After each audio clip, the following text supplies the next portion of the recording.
ladies and gentlemen, I'm EddCase of the Mob Cave. Welcome to my episode 0 of July's base race, the science-themed base race. We're back after a month out, and this one should be very interesting. It took a long time to set up, because I've had a lot of problems along the way, which is why it's a day late, and why this video is a day later. But it is here, that's the main thing, and it's going to be good. So yeah, I'm going to give you all the details you need to know for this month. Firstly, we're in Bathard's base. Bathard hung these gardens up in base race April 2017. So yes, we're in the Hanging Gardens. It was a very difficult base to incorporate into the world because it was gigantic and it was up against a mountain. So yes, I've been creative, you will see. And also, you will have to take note, teleporter by the house at the bottom of the gardens. That will be useful, so make sure you go and find that. It's a golden pressure plate. It's not hard to find that one. You will see it. It's there. Go and find it. Anyway, that will probably be very useful for you. Let's have a look at the items. So of course we're in 112. Make sure you play in 112. Don't play in anything else, because some of the commands won't work. So 112 is the place where we need to be. And that means we've got some new blocks coming in. Mainly concrete. We've got white concrete, blue concrete powder, and cyan concrete. And we've also got some glazed terracotta. I believe that's light grey. So yeah, make sure you look up how you make those things, because that will be important for your collection. It's actually a fairly difficult collection to put together at the end, I've discovered.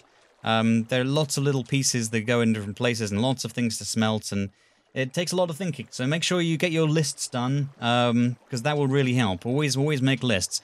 Of course, you can download the item checklist, as always, in the description of every video. Maybe this video? I generally get it in the announcement video. That's the main place to get it. I think you can actually get it from this book, actually, can't you? Maybe you can't. I don't know. Who knows? Anyway, let's see. What are the difficult things? So, you're going to have to go underground to mine some stuff, but there's no diamonds. So that's a thing. No diamonds, but there is gold. And there's a lot of iron. You need almost a stack of iron. You need to find some lapis for this and for this. But, yeah, in terms of mining, you know, there's a bit of redstone. That's generally all there is. The main thing, of course, is that you have to go to the nether. We're going to have to be hunting some blazes to get the brewing stand. So there's that. And then on the overworld side of things, on the above ground side of things, we've got a lot of interesting things to collect. Well, a lot of biomes to visit. Here, the cyan, which means you need to get lapis underground, also cactus. So you're going to have to find a desert.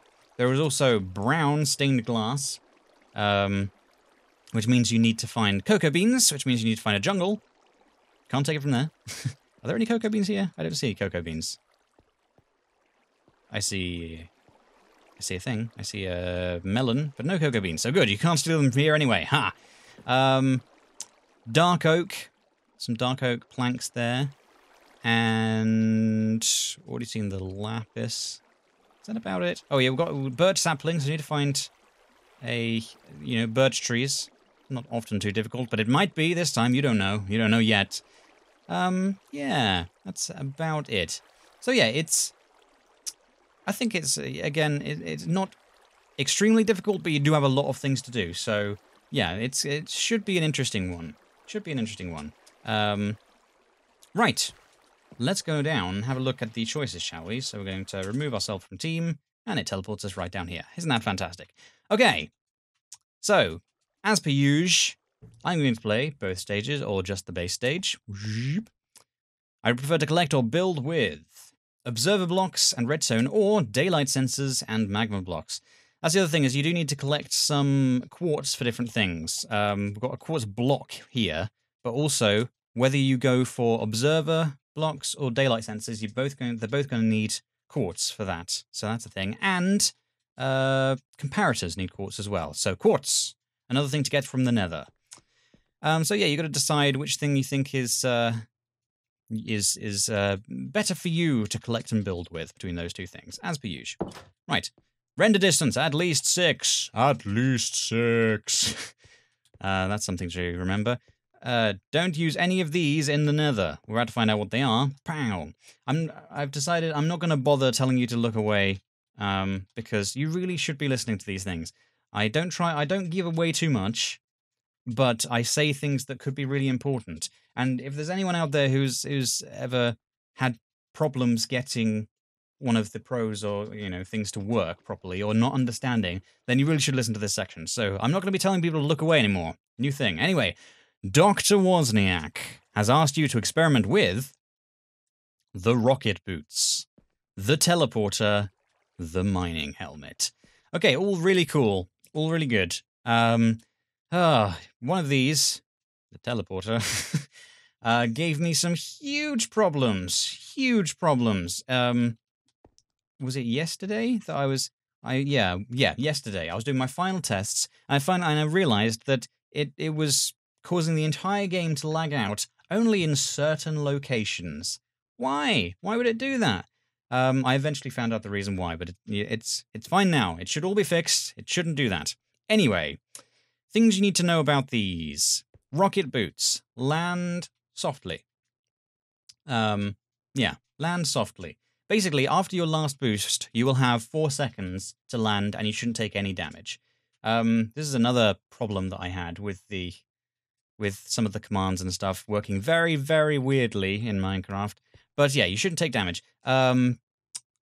Best idea is to just come in for a soft gliding landing. You can do that by having it off and going on off, on off, on off, and you come for a really graceful landing. So there you go. There's a tip. There's a tip for that. Teleporter. Teleporter is very cool. It works. I don't want to give too much away, but I do have to say some stuff. It works by you place a beacon down, and then you can teleport to the beacon. However, you can place it as far away as you like, and even if it's in unloaded chunks, it will stay loaded. Here's the thing I need to tell you. If you have a beacon active, and it's in unloaded chunks, and then you leave the game, then it will become unloaded. And that could cause problems, because then the beacon will still remain there. So if you load it again, and you place a new beacon, and then you try and teleport to the new beacon, you might end up teleporting to the old beacon, you see? And then it'll delete both the beacons, and it's a bit messy. So try not to leave the game if you have a beacon in unloaded chunks. There you go. That's all you need to know. The mining helmet. I'm not going to tell you anything about the mining helmet. It's nice. It's good. You can find out about that if you so desire. Let's move on to the next one. You can already see the sea monster. Let's find out what that's about. Dr. Wozniak's escaped test subject is the sea monster, the ghost, or the machine. It says this as soon as you click any of these buttons, but if you come into contact with any of these things, you have to run away, and you have to get far away, about 90 blocks away, before it will stop trying to get you. So make sure you run. If you come across it, either, hide from it, block it off, or run away from it. That's all I'm going to tell you. But yeah, you have to decide what kind of an escaped mental test subject of Dr. Wozniak would you like to escape from? The whole idea of this base race is that Dr. Wozniak is the scientist at the base, and you're kind of the assistant scientist. You're his assistant. But you'll find out more about that if we go for here, and you choose the Patreon reward, which is in fact Dr. Wozniak. This reward comes with a resource pack, which you must download from our Patreon page. The button gives the link. Okay, so I'm going to go around here. This is, as per usual, you will have a resource pack that loads itself when you load the game. It's a resource pack. You'll know you'll have it because as soon as you press this button, I don't have the resource pack.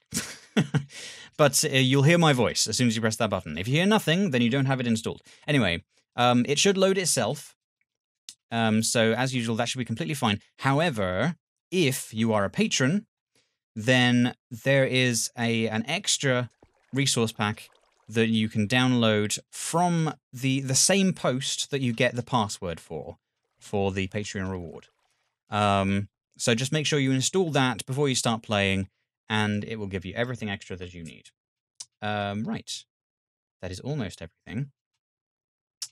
There is a special extra thing, because I wanted to do something fun, so when you press this button, you'll find out about it. You'll find out about it. So yeah, special extra thing. Is that everything? Is that extra thing? But yes, Dr. Wozniak. That is the Patreon reward. Not going to say anything more about that. Everything seems to be working correctly. I've done tests, and, you know, because it was such a difficult time getting this one set up. I had so many different things going wrong for no reason. But everything seems to be working now. So, yeah. Yeah. Hope you enjoy it. It's going to be good. I look forward to watching you. Thank you very much for watching me, and I'll see you next time.